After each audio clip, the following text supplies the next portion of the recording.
pessoal, bem-vindo à última aula de Economia do Setor Público da parte 1 do curso, tá?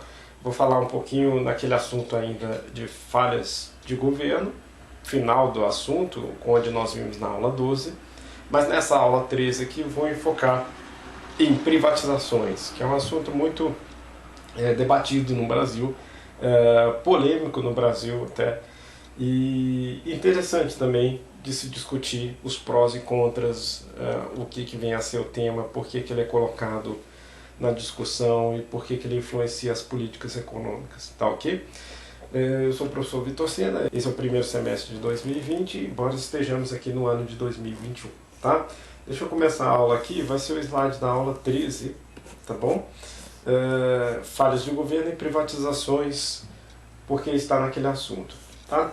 Tem 7 tópicos nessa aula aqui, mas eu vou tentar abordar todos numa aula só, tá? Não vou dividir, pois cada tópico vai passar bem rápido, então acho que apenas a aula 13.1 é suficiente aí para nós comentarmos a maioria dos temas, tá?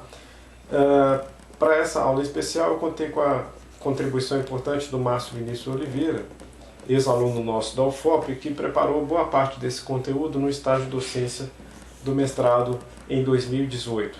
Tá? Inclusive, o que precisou ser atualizado, eu já dei uma atualizada. Né? Algumas coisas aconteceram aí desde aquele período lá em matéria de privatizações. Bom, o fundamento da teoria da regulação, que é o primeiro tópico que nós vamos ver aqui, se baseia na prevenção do abuso do poder econômico através de ações como a inibição da concorrência e barreiras à entrada. Então você tem que coibir empresas que inibem a concorrência, né?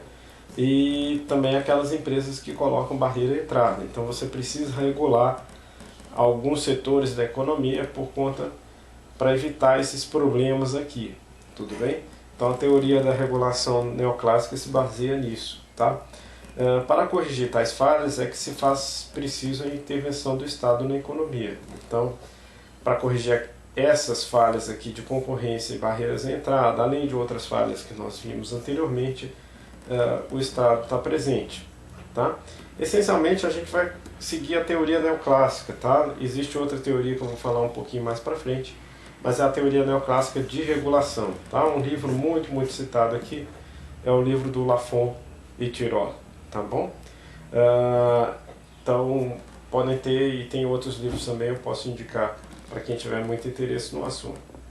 Pela teoria da regulação econômica, 3 instrumentos de regulação costumam ser elencados, tá?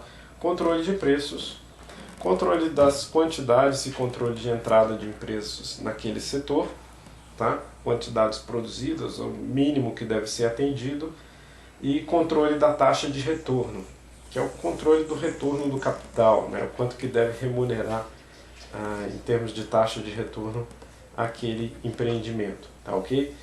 Outras formas de regulação podem ser adotadas e são pertinentes para determinados contextos, tá? Por exemplo, regulação da qualidade do serviço, inclusive da continuidade do serviço, é muito importante aí para quando a gente está falando de public utilities, tá bom?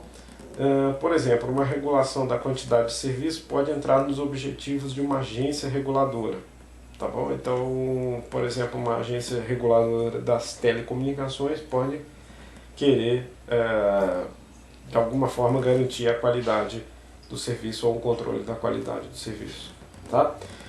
Uma outra abordagem sobre regulação, que não veremos nesse curso, é a chamada Escola Francesa de Regulação, tá? Então tem os autores da Escola Francesa, uma abordagem mais crítica e heterodoxa, que também falam quais as perspectivas, por que o capitalismo procura se autorregular, se isso não seria uma coisa para perpetuação do modelo de produção capitalista, tá? Bom, vamos ver aqui o modelo bastante neoclássico, que é o modelo do Peltzman, tudo bem? E o Peltzman colocou uma coisa em termos de curvas de utilidade dos cidadãos, né, e função de lucro das firmas, tá? Pode pensar aqui uma firma que é um monopólio, tudo bem? monopólio ou por barreira de entrada ou um monopólio natural, tudo bem? Mas a ideia é que os consumidores eles preferem lucros, mas com menor preço. Tá? Então o nível de preços que essa firma cobra, ou que esses monopólios aí cobram, o desejado é o mais baixo possível, é um mal, tudo bem? Mas é claro que se possui preço baixo e os lucros são maiores, né, a sociedade prefere lucros maiores. Então, a indicação das preferências da sociedade é para lucros maiores e preços mais baixos, tudo bem? Se fosse possível aqui ter um lucro com preço zero, né, esse aí seria um dos mais preferidos aí, tá? Para quem tem lembrança lá das aulas de risco e retorno, tá, o preço aqui é mais ou menos similar a um risco para o agente averso ao risco, tá? Então, quer dizer, os agentes preferem preços menores, tudo bem? Bom, na curva de maximização da firma não controlada, não regulada, você vai ter um ponto aqui em B, tudo bem? Essa firma vai maximizar o lucro e aí ela vai colocar o preço de monopólio, que aqui no caso a gente está chamando de preço B, tudo bem? E nesse preço de monopólio existe um lucro máximo aí para a firma, só que como o preço está muito alto, a sociedade está num patamar, né, numa curva de utilidade, tá, essa pontilhada aqui, que é inferior a outras opções possíveis, tá bom? Então a questão aqui é que se a regulação atuar, ela pode levar para o melhor ponto social aqui que mantém essa função de lucro da firma, tá? Então esse ponto tangente aqui, que é o ponto A, tá bom? Onde os preços serão menores, a taxa de lucro será menor também, mas a utilidade social está maior. Tá? Então a regulação é para conseguir fazer isso, né? Diminuir os preços para os cidadãos, tá? Diminuir os preços para os consumidores, ao mesmo tempo que preserva parte dos lucros da firma. Tá? Perder um pouco aqui da parte dos lucros da firma, mas uma parte foi mantida. Tudo bem? Existe uma outra questão, é saber se com a regulação essa curva de lucro aqui da firma não diminui, tá? Gerando ainda uma perda aí um pouco maior para as firmas e uma ineficiência aqui na questão do controle de preços, tá? Talvez esse patamar aqui PA não seja possível de atingir, porque à medida que existe regulação, a função de lucro deixa de ser essa mais alta aqui e passa a ser essa um pouco inferior, tá bom? E aí com regulação o ponto ótimo estaria aqui, mas o que quer dizer que o patamar, o nível de preço é um pouco mais alto e o prejuízo que houve para a firma um pouco maior, tá? Então existe uma questão aí, o tal do trade-off, né, de regulação e eficiência, tá ok? Muito bem, podemos voltar ainda à questão do monopólio natural, né? Como a gente já viu no nosso curso, monopólios naturais ocorrem em diversos mercados de public utilities, né? Bens de utilidade pública, né? Bens necessários à sobrevivência na vida social e principalmente na vida nas cidades, né? Energia elétrica, água, saneamento, né? E outros bens similares. E isso ocorre quando existem altos custos de infraestrutura e outras barreiras de entrada, dão ao fornecedor, né, ou ao maior fornecedor de uma indústria uma vantagem sobre potenciais concorrentes. Tá? Então, lembra, né, no monopólio natural, haver apenas uma única firma é mais eficiente. Isso ocorre frequentemente em indústria onde os custos de capital predominam, criando economias de escala que são grandes em relação ao tamanho do mercado.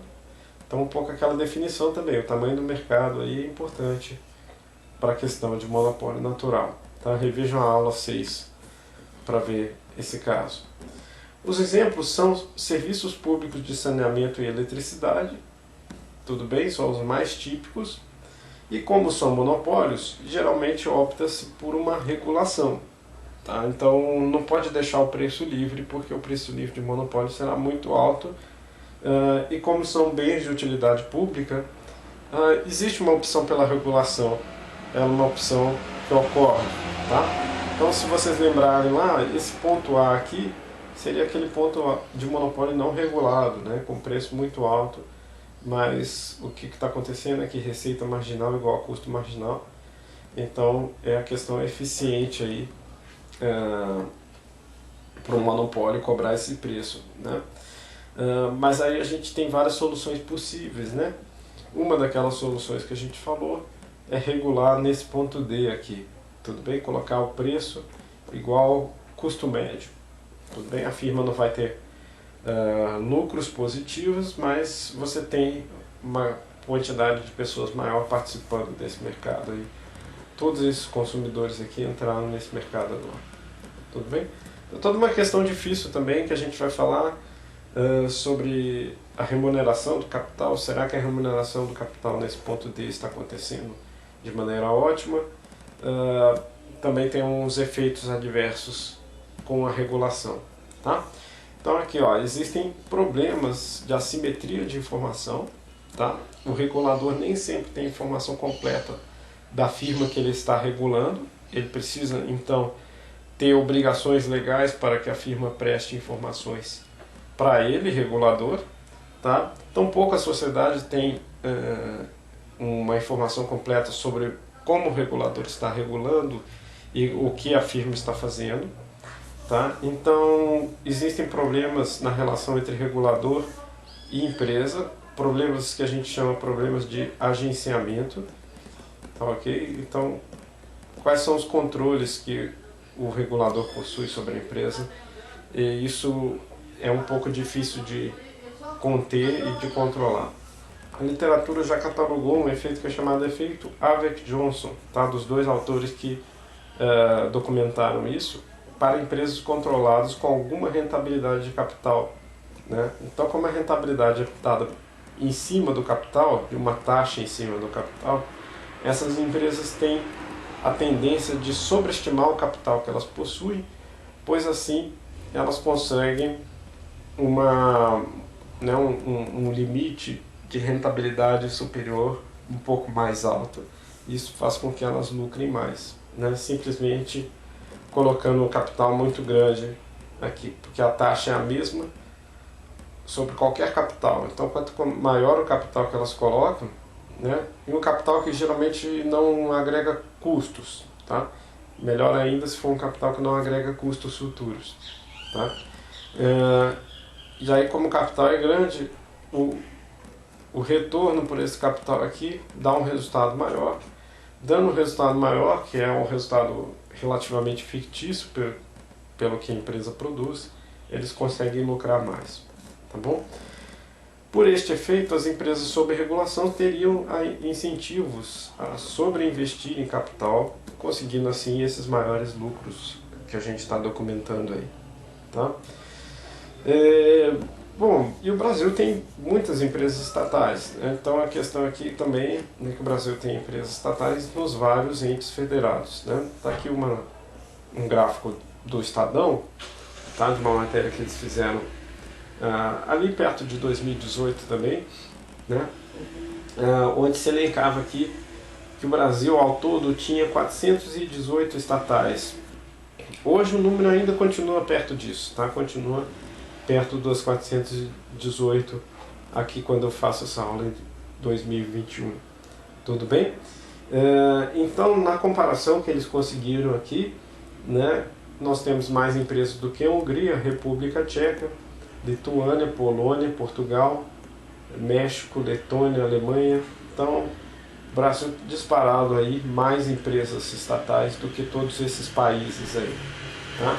Aqui no final nós temos Suíça, Austrália, Japão, com cada um 4, 8, 8, Áustria com 10, Bélgica com 12, Reino Unido com 16, Estados Unidos com 16 também. Enfim, foi um levantamento que eles fizeram aí, tá bom? E também a evolução das federais, esse gráfico que está aqui no canto, é a evolução das estatais federais ao longo dos anos, tá? Então eles começaram aqui, o gráfico está fora de escala, eles começaram bem lá atrás, né, no começo do século XX, onde o Brasil tinha 17 estatais. Aí nos anos 50 passamos para 37, tivemos um salto aqui nas décadas de 60 e 70, né? Chegando aqui em 1985 com 252 estatais e um pouco depois, em 88, com 258 estatais federais, tá? Que foi o máximo aí, segundo esse levantamento. Aí depois teve o período dos anos 90 com forte desestatização, tá? No comecinho, 89 já começou algumas, depois dos 90, o período Collor, o período Itamar, o período FHC, chegamos aqui no mínimo, né? Um pouco do final do período Collor aqui, com 93 federais, tudo bem? E aí o patamar cresceu um pouco de novo, mas está se mantendo estável aí por volta de 130, 138 estatais federais, tá?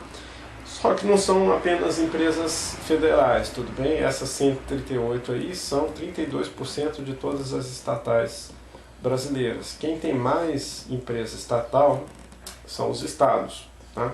Então cada estado tem algumas empresas estatais e aí você somando todas elas você tem 54% do total. E alguns municípios, tais como Belo Horizonte, eu vou mostrar aqui para frente, também possuem suas empresas.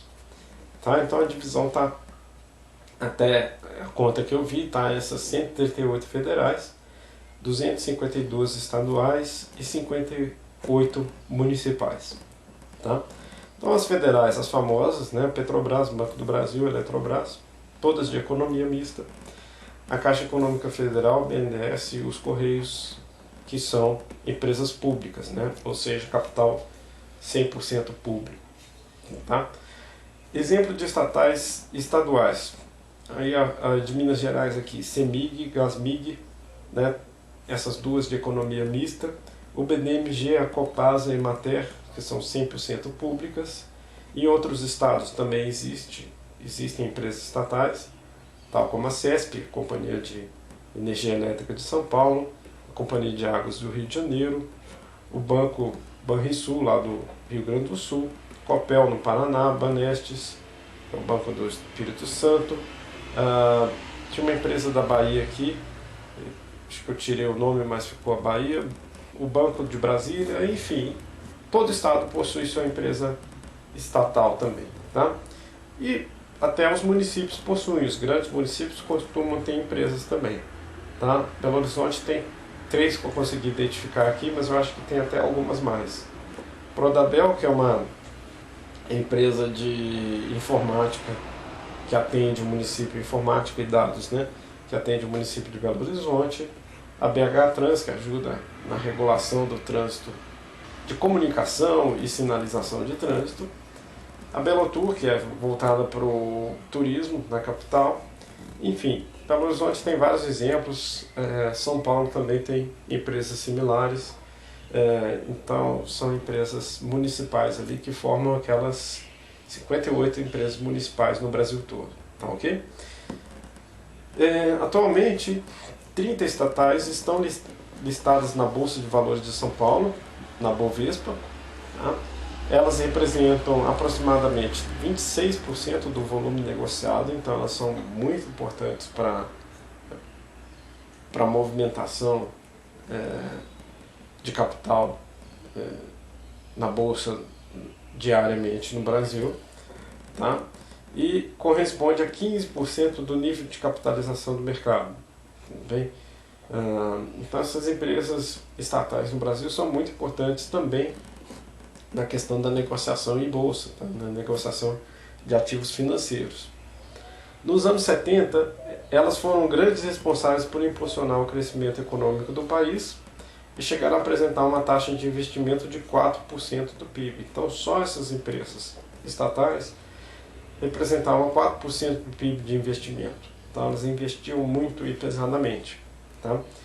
Nos anos 2000, chegaram a representar 50% do superávit primário. Então, quando essas empresas dão lucro, elas ajudam o governo a arrecadar, ajudam a formar o famoso superávit primário, que a gente vai comentar mais para frente na parte 2 do nosso curso.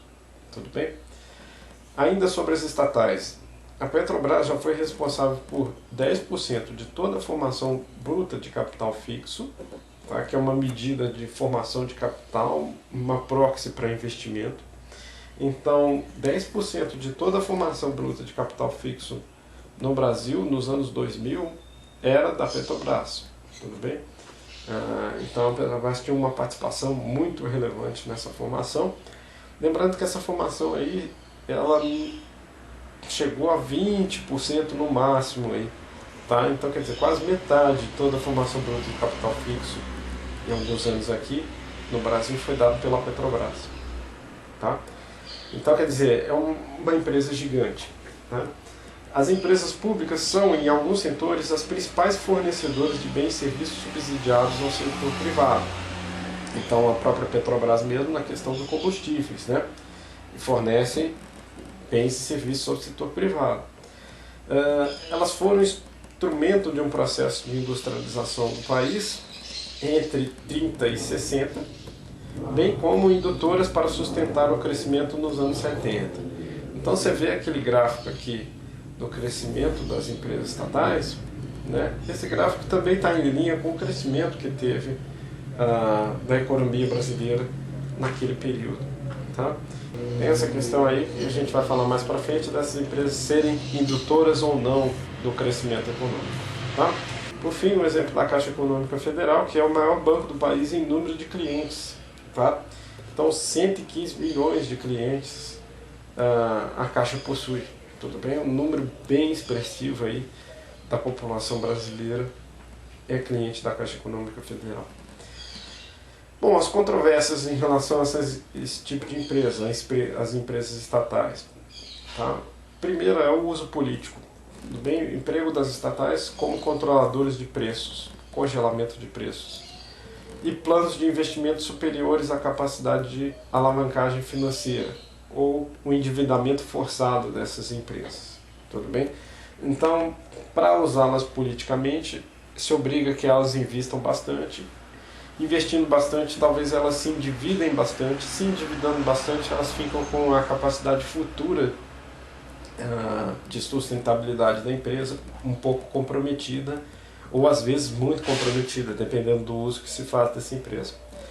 Sem falar que você pode tentar controlar preços por meio dessas empresas, e essa prática não é uma prática que costuma ser muito justa em termos de funcionamento de mercado, e não costuma fazer um efeito muito benéfico no longo prazo.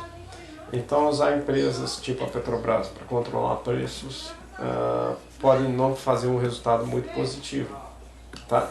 Além disso, a indicação política de profissionais com baixa capacidade técnica e que podem levar casos de corrupção e ingerência administrativa.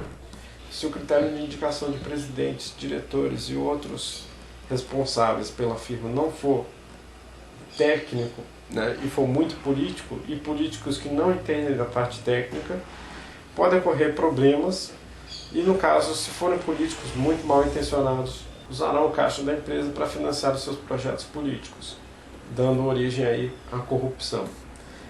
As estatais não listadas no mercado financeiro costumam apresentar menor transparência, tá? Aquelas que estão na Bolsa de Valores possuem uma transparência porque elas são obrigadas a divulgar seu balanço, elas são obrigadas a seguirem as normas da CVM, tá?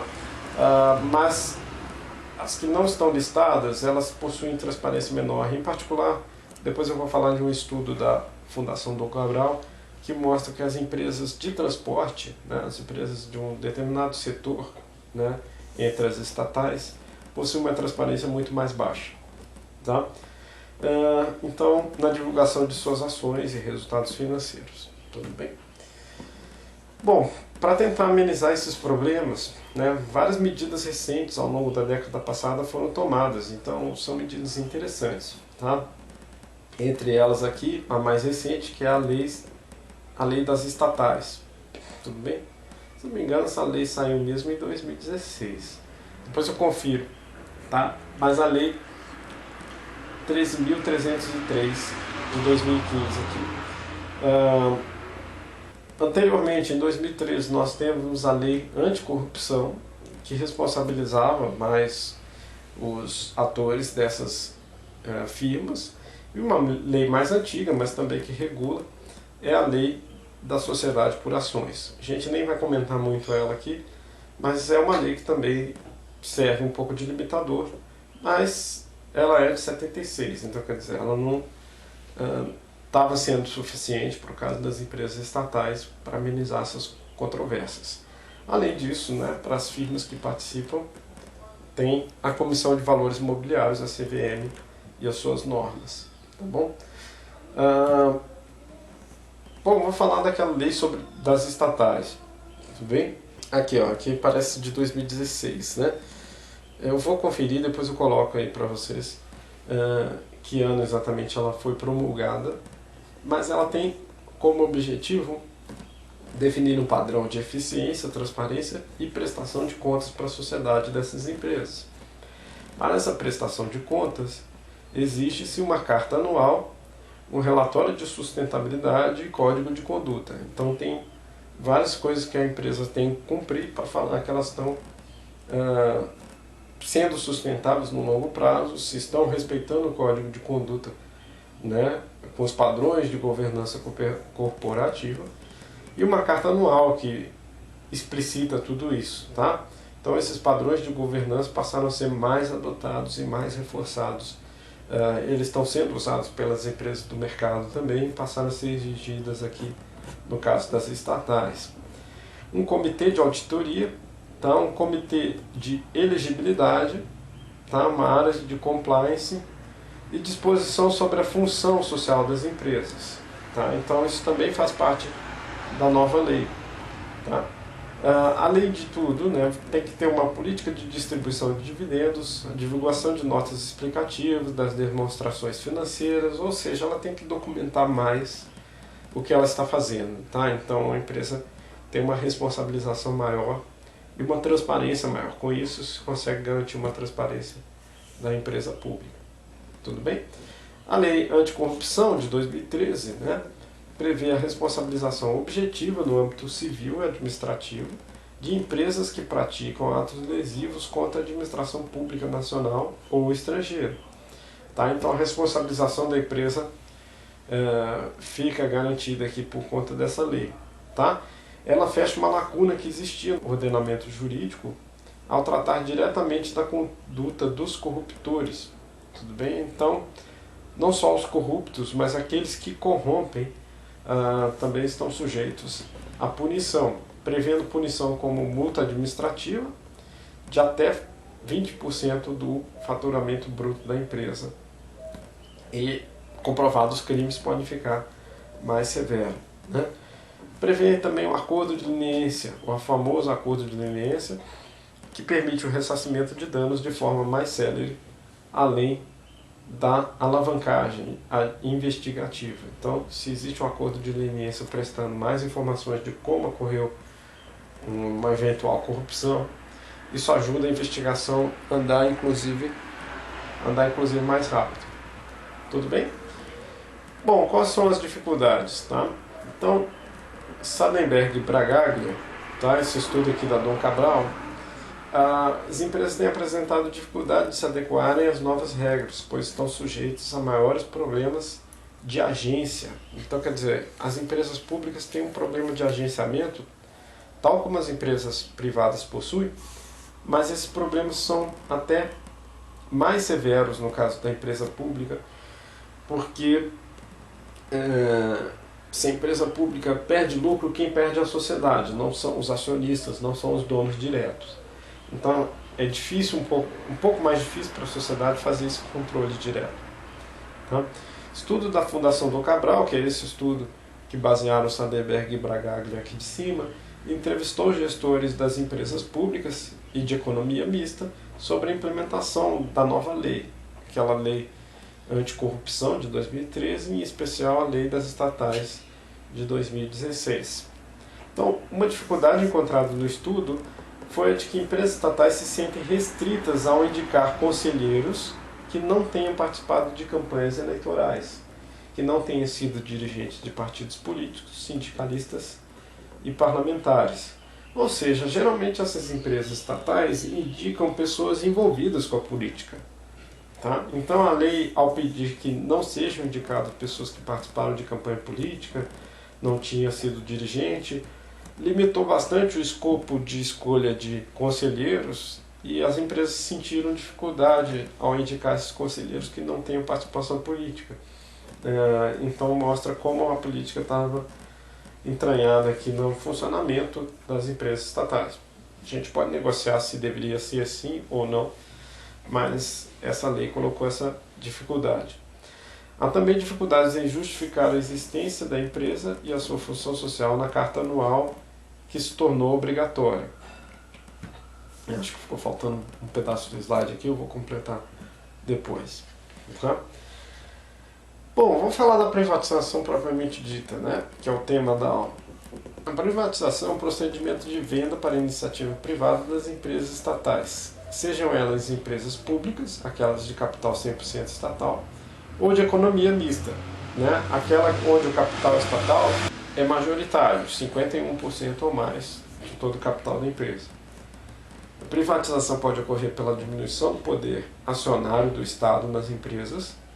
Então elas já são de capital aberto, basta apenas que as novas ações sejam oferta pública para as demais pessoas, para os entes privados da economia, né? E aí com isso, como mais pessoas vão entrar nesse capital acionário, o governo pode perder essa maioria aqui nas empresas de capital misto.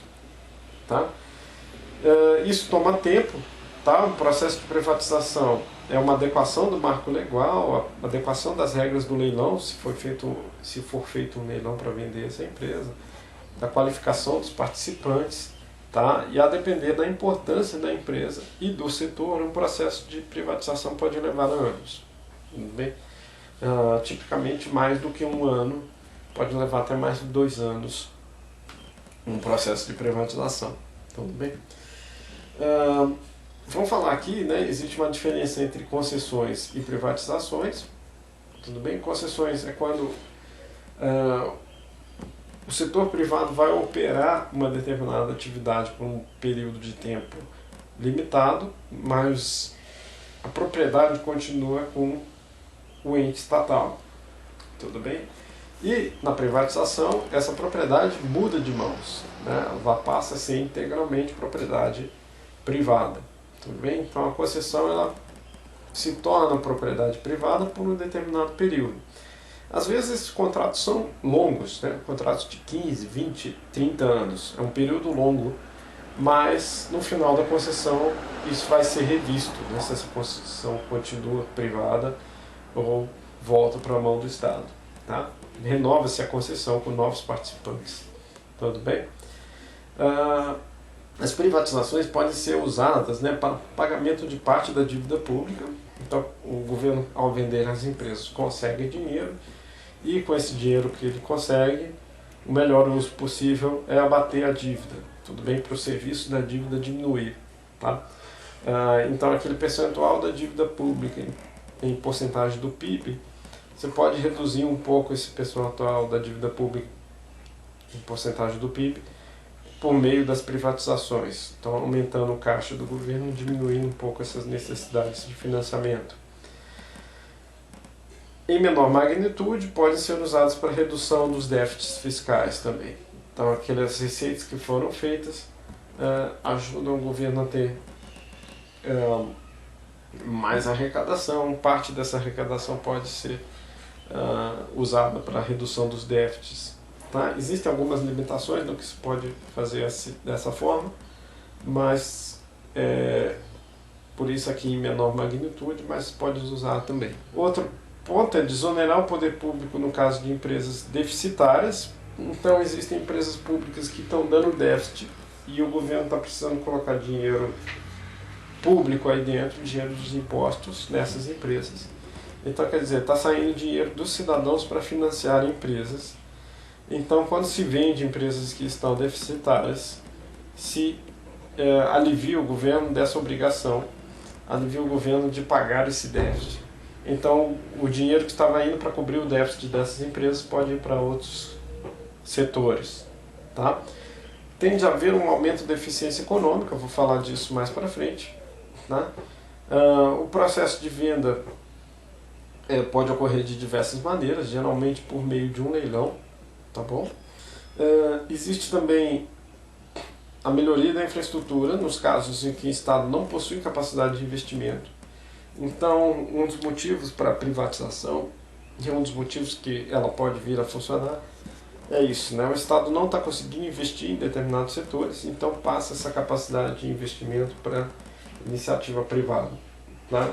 Então, alguns exemplos aqui: portos, aeroportos, rodovias, saneamento, eletricidade, telecomunicações, todos setores que precisam de grande investimento, de um montante muito alto de investimento. E quando o Estado está sem dinheiro, ele não consegue investir, não consegue promover investimento, o que tem sido o caso do Estado brasileiro nas últimas décadas. Tudo bem? Então, o Estado não tem conseguido investir uma capacidade muito grande em diversos setores. Tá? Aqui um esquema só para vocês lembrarem dos tipos de privatização. Tá? Então, você pode vender a empresa por pulverização do controle, você faz uma emissão primária uma oferta primária de ações aqui, né? E essa oferta primária vai privilegiar os entes privados. Então aquela empresa que era de capital misto passa a ser de predominância de capital privado, tá? Ou a venda para um único comprador, ou um único grupo de compradores, né? Dado que várias empresas estatais são grandes e precisam de um consórcio de compradores, um grupo de empresas, tá? Mas aí geralmente se faz um leilão para a venda dessas empresas. A formatação desse leilão é bem interessante. Para quem quiser ver minha aula de Microeconomia 2 sobre leilões, fala um pouquinho de maneira teórica dos leilões lá. Tá? Podem ser usados para isso, para privatizações. E no caso da desestatização, no caso das concessões, né, existe a concessão comum, tá? E aí você presta essa concessão para uma empresa privada fazer o serviço, e existe uma parceria, né, que vai ter uma parte pública e uma parte privada, são as famosas parcerias público-privadas, tudo bem? E aí onde você pode passar toda a administração para o ente privado, ou pode administrar, né, o ente público administra aquela concessão que está sendo gerida pelo ente privado, tudo bem? Vamos aqui fazer uma revisão das principais empresas que foram privatizadas no Brasil, tá? Com uma sequência um pouco cronológica aqui, né? A Aracruz Celulose, uma empresa que foi privatizada em 89, atual Fibria S.A., tá? Então uma empresa de produção de celulose, produção de papel, né? Matéria-prima com papel. Ela era estatal e passou a ser privada.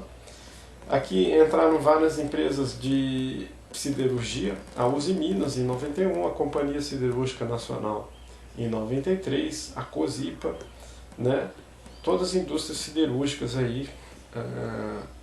O Estado brasileiro produzia aço, né? Entrou diretamente na produção de aço e essas empresas passaram para o capital privado. A Embraer, a famosa Embraer, que produz aviões, foi privatizada em 93 no governo Itamar, né? E hoje é um caso de sucesso aí das privatizações, bastante comentado. A Vale do Rio Doce, que se tornou apenas Vale, né? Privatizada no governo FHC em 97.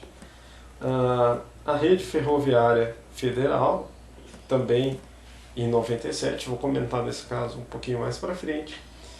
E a Telebrás em 98, né, onde eram 27 empresas de telefonia fixa e 26 de telefonia celular. Então, um conjunto grande de empresas que foram todas privatizadas aqui nesse período de 98. Tá? Foi uma grande privatização para o setor de telecomunicações aqui nesse período.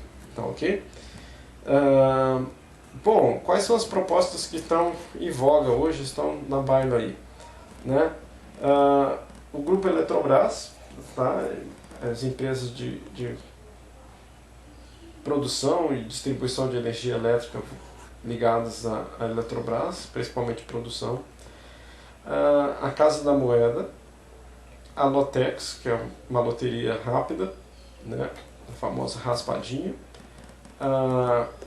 o Instituto de Resseguros do Brasil, a Companhia das Docas, companhia portuária, né, do Espírito Santo. Não sei se tem mais de uma Companhia das Docas pelo Brasil todo, mas eu acho que estava se propondo aqui a do Espírito Santo e estava quase que em vias de finalização essa privatização aqui, já estava em andamento. Concessões de mais aeroportos, além daqueles que foram do período Lula e período Dilma, linhas de distribuição, campos de exploração de petróleo, então tem propostas também nessa área, e a SEDAI no Rio de Janeiro, que é para saneamento básico, né? Água e saneamento básico. Tá? Então são propostas, elas ainda estão aí em voga, algumas começaram a andar, tal como essa da Companhia das Docas. Eu acho que a Eletrobras está com uma negociação avançada, mas não se sabe ainda se vão conseguir privatizá-las. Tá? Antes de entrarmos na conclusão dessa aula, tem essa parte aqui sobre Golden Share, que é um determinado tipo de ação especial. Então, uma classe de ação especial que ficam retidas pelo poder público. Então, uma forma de privatizar pode, inclusive, perder o poder majoritário, foi o que aconteceu com a Embraer, por exemplo, mas detém um poder de veto nas ações, que são essas chamadas ações Golden Share. Tudo bem? Ela é da Lei de Sociedades Anônimas, então ela está naquela lei de 1976 que nós abordamos. Elas garantem à União poder de veto na atividade fim. Tá? Garantem também poder de veto na mudança de denominação social da empresa, no acesso aos métodos de trabalho e sua tecnologia por parte de terceiros. Tá? Então vamos ver alguns exemplos aqui. A Vale, que foi privatizada em 97, é uma das empresas privatizadas que a União possui essas ações Golden Share, essas ações especiais. Em 2011, né, o presidente da empresa, o Roger Ragnelli, foi demitido após desentendimentos com o governo na maneira como ele estava administrando a Vale. Tudo bem? Então foi um episódio polêmico, né, onde se argumentou muito da ingerência do governo, mas ele tinha essas Golden Shares, ele podia ter um poder de influência maior na Vale. Então até hoje o governo influencia de maneira bastante presente na Vale do Rio Doce, tudo bem? É uma empresa privada hoje, mas com uma participação do governo bem forte, tanto pela participação acionária quanto por essas Golden Shares. Tá? Um fato mais recente, em 2018, a Embraer, né, e a Boeing estavam negociando para abrir uma joint venture, né, para facilitar uma eventual fusão entre as duas empresas. Tá? A Boeing incorporando a Embraer para ter também um setor de aviação de médio porte. Né? O governo intentava utilizar seu poder de veto, tá, para que a fusão não ocorresse. Né? Porém, isso não foi necessário porque veio a crise, né, e a Boeing precisou revisar seus planos de expansão e acabou retirando a proposta de formação de joint venture com a Embraer. Tá, okay? Teve a pandemia do ano passado, mas antes da pandemia também a Boeing estava com os problemas relacionados ao Boeing 737 MAX. Né? Então, todo um reajuste precisou ser feito e a empresa desistiu de concluir isso. Bom, vamos concluir a nossa aula aqui. Vamos falar dos prós e contras em relação a privatizações. Tá? Os prós, né, a gente tem um aumento da eficiência econômica. Tá? Lembra da aula 12? É muito difícil para o Estado conseguir uma eficiência tal como o setor privado. Né? Por várias amarras que a gente coloca no dinheiro estatal para ser usado, tudo bem? Então, geralmente, existe uma eficiência econômica maior quando se privatiza as empresas estatais, tudo bem? Isso está documentado, isso aconteceu nos países desenvolvidos, e existe uma questão que eu vou falar mais para frente sobre países em desenvolvimento e sobre sobre determinados setores e firmas. Tá? Outro ponto que se cita muito é a concentração do governo nas atividades finais. Tá? Então lembra aí, o Brasil já produziu com empresas estatais celulose, aço, avião, né, telecomunicações, vários outros produtos aí de uso comum, né, bens privados. O Brasil já produziu por meio de estatais. Né? Não faz muito sentido o governo atuar nesses setores onde existe capacidade privada e onde existe competição para empresas privadas perseguirem melhoria de qualidade, melhoria de eficiência, atendimento de mais mercados. Então, não são atividades finais do governo, né, que deveriam ser educação, saúde, manutenção da segurança, justiça e prestação de serviços. Né? Então, quando você tira o governo das empresas, você pode concentrá-lo nas suas atividades fim. Tá? Uma base da argumentação pode ser essa.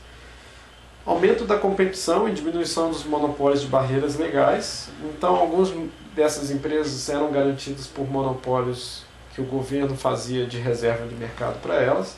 Então, quando se tira e privatiza essas empresas, elas ficam igual a qualquer outra empresa privada que já está atuando no mercado. Então, nesse sentido, pode-se aumentar a competição. Embora isso não aconteça com alguns setores. A gente vai falar também quando a gente falar dos contras. Tá? A arrecadação do governo com a venda das empresas foi aquele assunto que nós comentamos lá, que pode ser, inclusive, usado para bater a dívida pública. E o aumento da capacidade de investimento nos setores privatizados. Tudo bem? Geralmente, quando o governo recorre à privatização, é porque ele já não está tendo capacidade de investir nesses setores, ele está tendo restrições ao investimento. Então, quer dizer, a tecnologia desses setores que estão sendo privatizados geralmente fica muito defasada quando o governo está com empresas controlando esses setores ou atuando nesses setores. Então, ao se privatizar, essas empresas entram, além de comprar uma nova empresa, elas entram com muita capacidade de investimento, que é preciso fazer para essas empresas se tornarem mais lucrativas. Então a capacidade de investimento geralmente se amplia. Tudo bem? Quais são os contras?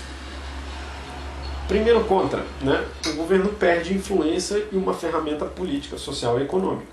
Tudo bem? Então, ao vender uma empresa, né, o governo tinha propósitos ao ter aquela empresa como uma estatal. Alguns dos propósitos eram fazer com que o preço fosse acessível para todos os cidadãos, tá? Fazer com que esse serviço, essa mercadoria chegasse a todos, tá? Então, quando se privatiza, o governo perde uma influência e essa ferramenta de política econômica, né, para fazer atingir o maior número de pessoas possível. Então o governo fica sem essa ferramenta, geralmente ele vai ter que recorrer à regulação, e nós vemos que a regulação não garante uma intervenção tão direta assim, ela tem os seus problemas. Tá? Continuação aqui dos contras. O governo também perde a oportunidade de explorar novas oportunidades de investimento e promoção do desenvolvimento econômico. Então nós vimos aí que dos anos 60, 70 e até um pouco os anos 80, essas empresas estatais andaram muito em linha com o crescimento econômico do país. Tudo bem? Então o governo perde essa parte de iniciativa estatal, né? Em alguns setores que talvez a iniciativa privada, se não fosse isso, não se interessasse. Tudo bem? Então talvez nós não tivéssemos uma empresa produtora de aviões, por exemplo, no Brasil, se não fosse a iniciativa estatal. Tudo bem? Então tem um argumento bem interessante aí, que o governo abre mão dessa sua iniciativa de explorar novas oportunidades de negócio. Então o governo pode ter visão também, pode ser empreendedor, o governo empreendedor. Tudo bem?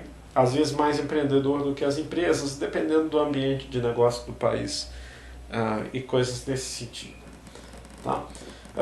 A perda de arrecadação das empresas que eram lucrativas. Então empresas lucrativas geralmente ajudam o governo, né, na questão da arrecadação.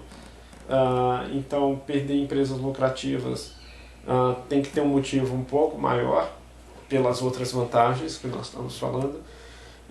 Então, é certo que quando se vende empresas lucrativas, o ideal é que o preço delas seja melhor também, né? A gente pode comentar nisso nos fóruns, que é um assunto bem interessante. Quarto ponto, o setor regulatório perde informações. Tem um famoso argumento das empresas espelho. Quando o governo gere algumas estatais que estão em competição com outras empresas privadas, o fato dele ter uma estatal no mesmo setor faz com que ele entenda como aquele setor funciona melhor, pois afinal ele controla uma empresa do mesmo setor, tá? Essas empresas são chamadas de empresas espelho, onde o governo pode usar essas empresas para melhorar a regulação. Ele sabe o que é possível e o que não é possível fazer naquele setor, e aí usa dessa informação para regular melhor as empresas que não são estatais. Tudo bem? Existem algumas limitações a esse tipo de argumento, mas aqui eu quero apresentar apenas os contras, tá bom? Em determinados casos, a eficiência final, antes e depois da privatização, não muda nada. Aquele ganho que era muito enfatizado dos prós, algumas vezes não acontece. E quando eles não acontecem, toda uma argumentação em favor da privatização se desfaz, e aí talvez isso fica um ponto contrário.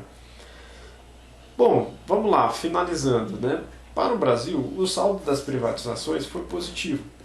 Tudo bem? Embora exista muita controvérsia no Brasil, como eu falei no início da aula. Mas olha só, os setores mencionados aí, né, que deram certo, a siderurgia aumentou a sua eficiência, as telecomunicações aumentaram sua abrangência e funcionamento, tá? Teve muito investimento que o setor público não estava conseguindo fazer.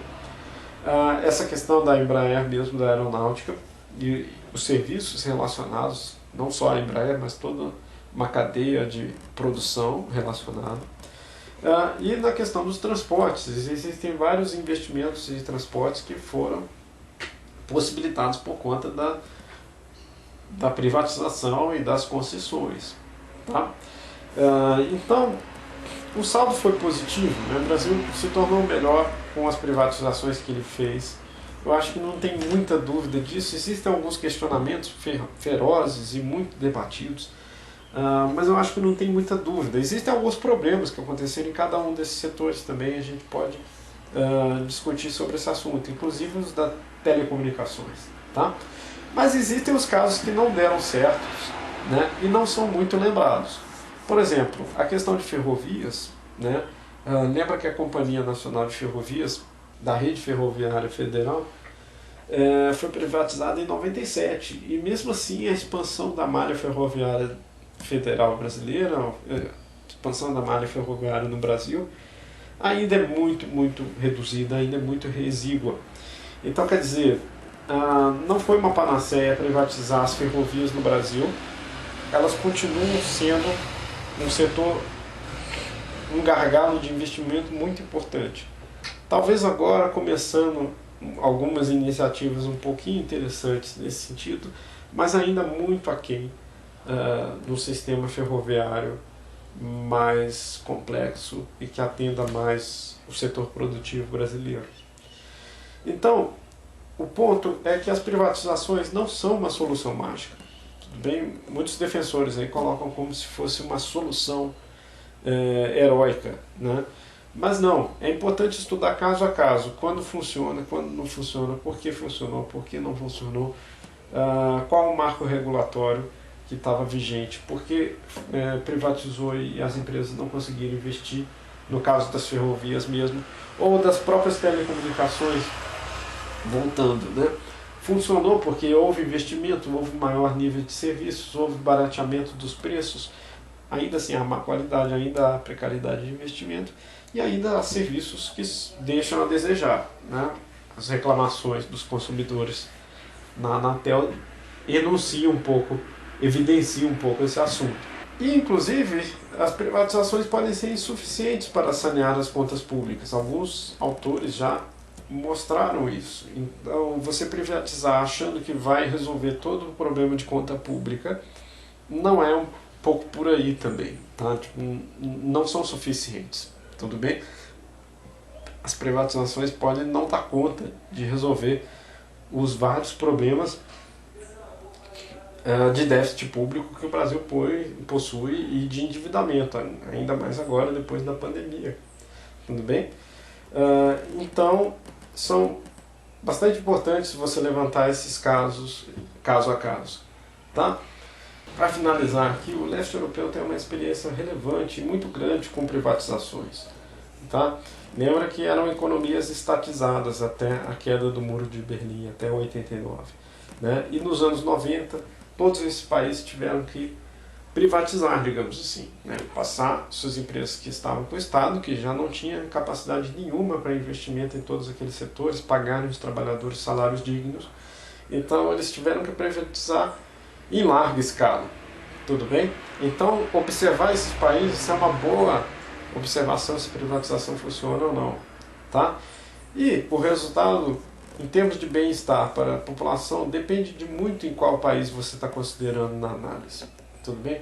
No caso da Alemanha Oriental foi muito fácil, pois eles tinham a Alemanha Ocidental que podia incorporar várias dessas empresas, aumentando a eficiência, então deu muito certo, mas não era muito segredo que daria certo no caso da Alemanha.